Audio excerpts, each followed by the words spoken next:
Mahindra XUV 500 presents Breaking Point, Indian Air Force Academy, co-powered by Airtel 4G.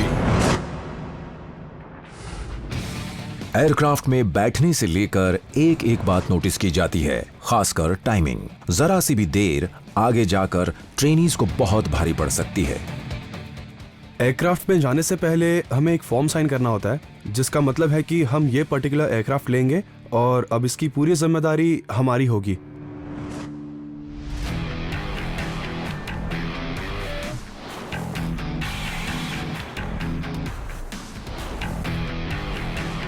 कुछ external checks के बाद हम aircraft पर जाते हैं। कुछ और चीजें भी चेक की जाती हैं, स्टार्टअप, टैक्सी आउट, और उसके बाद एयरक्राफ्ट उड़ा सकते हैं।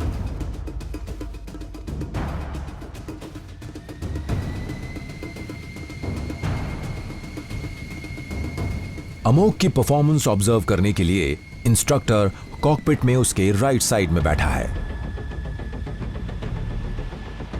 अपनी पहली सॉर्टी के वक्त मैं थोड़ा नर्वस था और साथ ही साथ एक्साइटेड भी। मुझे जानना था कि कॉकपिट में क्या क्या है।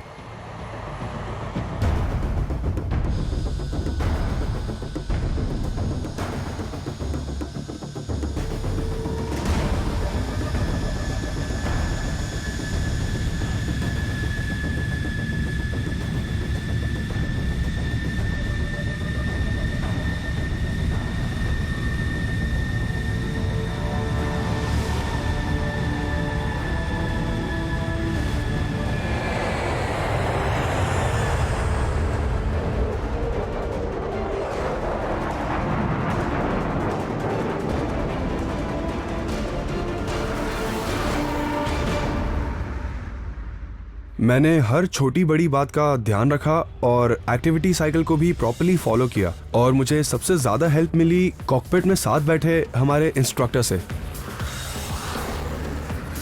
जिस एयरक्राफ्ट में हम थे उससे तेज स्पीड में टेक ऑफ और लैंडिंग की जा सकती है, लेकिन उसके लिए प्रिसिजन और एक्यूरेसी बहुत इंपॉर्टेंट है।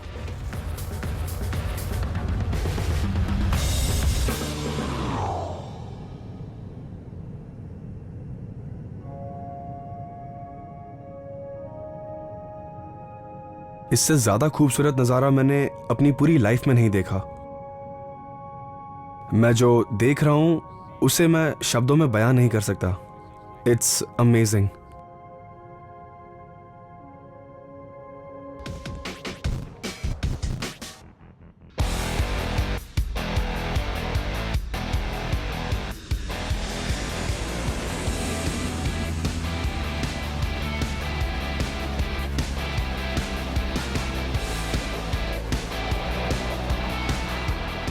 अमोघ लैंड कर चुका है और अब वो इंस्ट्रक्टर की राय जानने के लिए बेचैन है।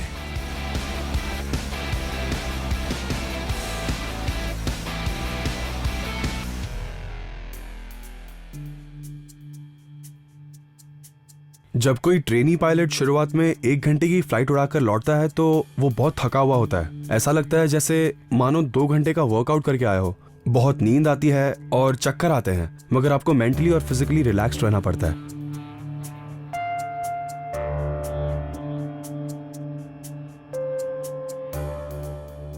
देखो, फ्लाई करने से पहले तुमने कुछ गलतियां की हैं।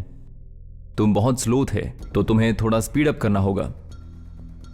एयरक्राफ्ट में बैठने से लेकर टेक ऑफ तक तुमने 45 मिनट्स लगा दिए। तुम्हें इसे कम करके 35 मिनट्स तक लेकर आना है, तो तुम्हें इस पर काम करने की जरूरत है।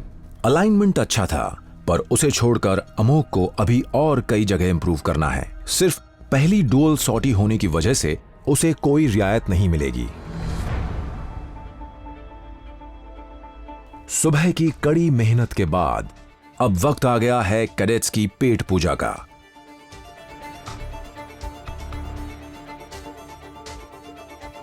और इतनी मेहनत के बाद अच्छा खाना तो बनता ही है।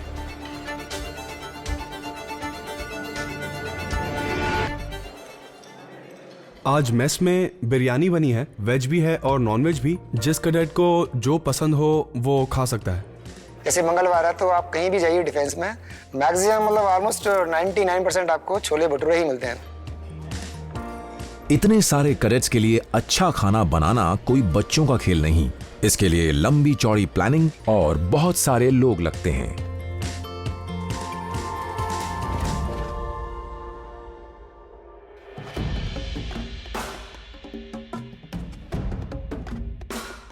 किचन का काम रात 3:30 बजे से ही शुरू हो जाता है, जिसकी शुरुआत होती है कैडेट्स के लिए ब्रेकफास्ट बनाने से, और ये सारा काम टाइम पर ही करना होता है। खाना बनने में अगर 1 मिनट भी लेट हुआ तो पूरे दिन का स्केड्यूल बिगड़ जाता है, इसलिए हर बात का ध्यान रखना होता है। 10 शेफ्स मिलकर 500 कैडेट्स का खाना बनाते हैं, वो भी दिन में 5 बार। एक दिन में 4000 चपातियां, 100 लीटर दाल और 200 किलो चावल तो बनता ही है।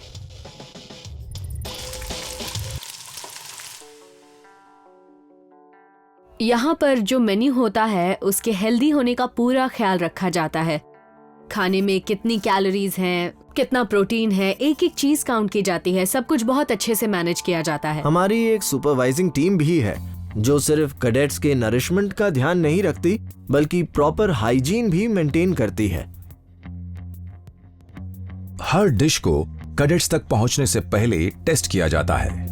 सबसे पहले हम ही टेस्ट करते हैं उसको, फिर उसका फूड सैंपल एक रखते हैं। देन वो सैंपल जाता है टू द मेडिकल अथॉरिटी कि we reserve it for the 24 hours. अगर किसी को कुछ हो जाता है तो एटलीस्ट हमारे पास सैंपल है कि हमारे खाने से कुछ नहीं होगा उसको। जब हम 250 आदमी को 300 आदमी को खाना खिलाते हैं, बंदे सब कैडेट्स और जो खाना खाने के बाद बड़े खुश होते हैं। आई फील रियली प्राउड कि मतलब मैंने कुछ अच्छा कर रहा हूँ। मतलब मैं अपने लंच ब्रेक सिर्फ आधे घंटे का होता है। उसके बाद कैडेट्स की भागदौड़ और जद्दोजहद फिर से शुरू होती है।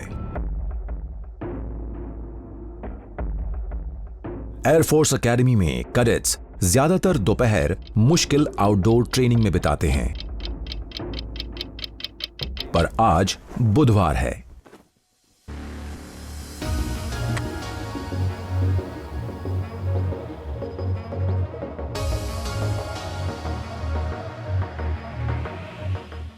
हफ्ते में 2 दिन बुधवार और शनिवार को प्रिया, मुदित, कार्तिक और अमोक के अलावा बाकी कैडेट्स को भी मौका मिलता है कि वो अपनी मनचाही हॉबी में भाग ले सकें, लेकिन सिर्फ 1.5 घंटे के लिए।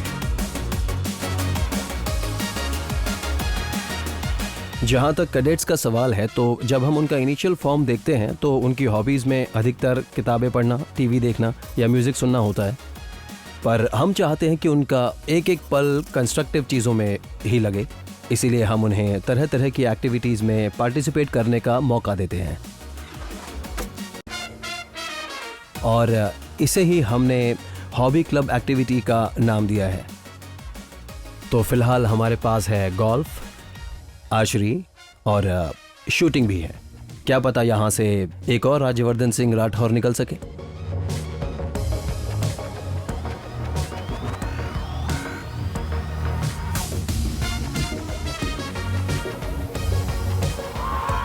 रोजमर्रा की जिंदगी से कुछ अलग हटके भी करना जरूरी है। इसके पीछे बेसिक आइडिया ये है कि कैडेट्स को एक अलग चेंज मिल जाता है और शायद वो एक नया पैशन भी डेवलप कर सकते हैं और अपनी पर्सनालिटी को भी। मुदित जैसे फ्रेशर के लिए एकेडमी के लाइफस्टाइल को समझना और सीखना बहुत जरूरी है। यहाँ होना अपने सीनियर्स को जानकर उनसे घुलने मिलने का कोई मौका नहीं है, बल्कि उसे अपना फोकस हमेशा सही दिशा में और अपने लक्ष्य पर रखना पड़ेगा।